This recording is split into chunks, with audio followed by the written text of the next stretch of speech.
അമൃതം പൊടി വെച്ചിട്ട് വെറൈറ്റി ആയിട്ടുള്ള സിമ്പിളായിട്ടുള്ളൊരു കിടിലൻ 4 മണി പലഹാരമാണ് ഇന്നത്തെ വിഭവം. ഉണ്ടാക്കിയെടുക്കാനും നല്ല എളുപ്പമാണ്, അടിപൊളി ടേസ്റ്റുമാണ്. അപ്പോൾ അമൃതം പൊടി കഴിക്കാത്ത കുട്ടികളൊക്കെ തീർച്ചയായിട്ടും അവർക്കൊക്കെ ഇഷ്ടമാവും. അമൃതം പൊടിൻ്റെ ടേസ്റ്റൊന്നും ഈ ഒരു സ്നാക്കിന് ഉണ്ടാവുകയില്ല, അടിപൊളി ടേസ്റ്റാണ്. അപ്പോൾ എങ്ങനെയാണ് ഈ ഒരു സ്നാക്ക് തയ്യാറാക്കുന്നതെന്ന് നോക്കാം. അപ്പോൾ ഈ ഒരു സ്നാക്ക് തയ്യാറാക്കി എടുക്കാൻ വേണ്ടിയിട്ട് ആദ്യം തന്നെ ഇതിലേക്കൊരു ഫില്ലിങ്സ് റെഡിയാക്കി എടുക്കണം. അപ്പോൾ അതിന് വേണ്ടിയിട്ട് ഒരു നോൺ സ്റ്റിക്കിൻ്റെ പാൻ സ്റ്റൗവിൽ വെച്ചിട്ടുണ്ട്. എന്നിട്ട് അതിലേക്ക് 1.5 ടേബിൾ സ്പൂൺ നെയ്യ് ഒഴിച്ചു കൊടുക്കാം. നെയ്യൊന്ന് മെൽറ്റായിട്ട് വരുന്ന സമയത്ത് ഇനി ഇതിലേക്ക് ഒരു 1/4 കപ്പ് തേങ്ങ ചിരകിയത് ചേർത്ത് കൊടുക്കാം. കൂടെ തന്നെ മധുരത്തിന് ആവശ്യമായിട്ടുള്ള 2.5 ടേബിൾ സ്പൂൺ പഞ്ചസാര കൂടെ ചേർത്ത് കൊടുക്കുന്നുണ്ട്. ഇനി പഞ്ചസാരക്കൊന്ന് മെൽറ്റായിട്ട് തേങ്ങയ്ക്ക് ചെറുതായിട്ടൊന്ന് കളർ മാറി വരട്ടെ.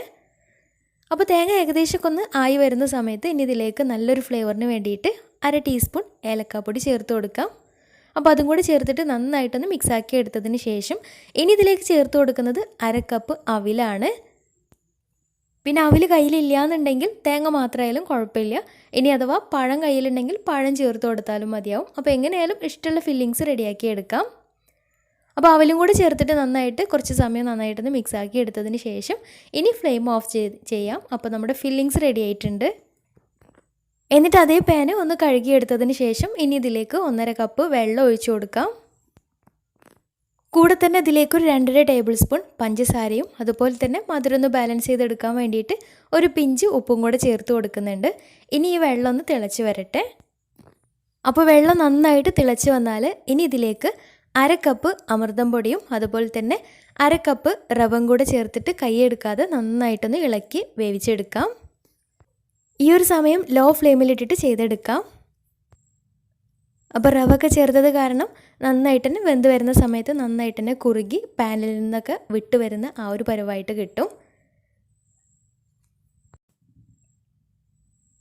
അപ്പോൾ ഏകദേശമൊക്കെ നന്നായിട്ട് കുറുകി പാനിൽ നിന്നൊക്കെ വിട്ട് വരുന്ന ആ ഒരു പരുവായിട്ടുണ്ട്. ഇനി ഫ്ലെയിം ഓഫ് ചെയ്യാം.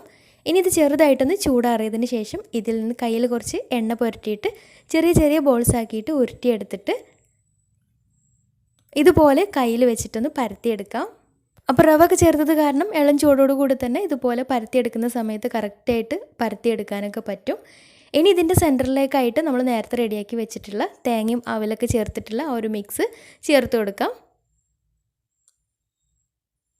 എന്നിട്ട് സൈഡ് ഭാഗമൊക്കെ ഒന്ന് ഉള്ളിലേക്ക് ആക്കിയിട്ട് ഇതുപോലെ ചെയ്തിട്ട് ഇനിയും ചെറിയൊരു ബോൾസാക്കി എടുത്തിട്ട് നമുക്ക് ഇഷ്ടമുള്ള ഷേപ്പാക്കി എടുക്കാം.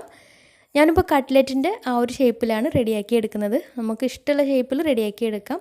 ഉന്നക്കായൻ്റെ ഷേപ്പിലോ ഏത് ഷേപ്പിൽ വേണമെങ്കിലും റെഡിയാക്കി എടുക്കാം. ഞാനിപ്പോൾ ഏതായാലും കട്ട്ലറ്റിൻ്റെ ഷേപ്പിൽ കുറച്ച് കനത്തിലാണ് റെഡിയാക്കി എടുത്തിട്ടുള്ളത്. ഇതുപോലെ ബാക്കിയുള്ളതും ചെയ്തെടുക്കാം.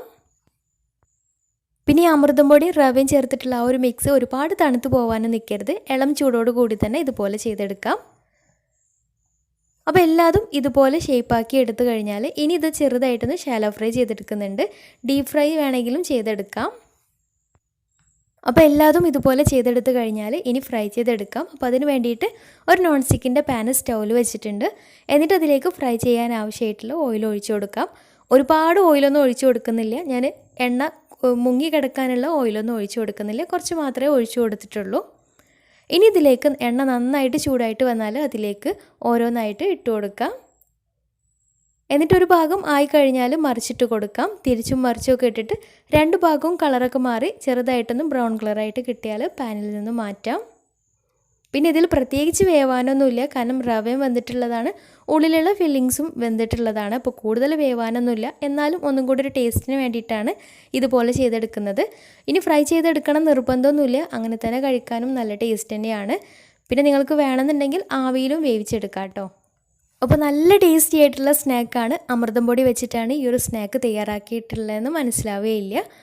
അപ്പോൾ എന്തായാലും അമൃതം പൊടി വീട്ടിലുണ്ടെങ്കിൽ തീർച്ചയായിട്ടും ഒന്ന് ട്രൈ ചെയ്ത് നോക്കുക. എന്നിട്ട് നിങ്ങളുടെ ഫീഡ്ബാക്ക്സ് താഴെ കമൻറ്റ് ബോക്സിൽ അറിയിക്കാൻ മറക്കരുത്. അപ്പോൾ ഇന്നത്തെ വീഡിയോ ഇഷ്ടമായെന്ന് വിചാരിക്കുന്നു. ഇഷ്ടമായെങ്കിൽ ലൈക്ക് ചെയ്യുക. ഫ്രണ്ട്സ് റിലേറ്റീവ്സിനൊക്കെ ഒന്ന് ഷെയർ ചെയ്ത് കൊടുക്കാനും മറക്കരുത്. അപ്പോൾ നല്ല അടിപൊളി വീഡിയോയുമായി വീണ്ടും വരാം. അതുവരെ take care. Bye. Thank U.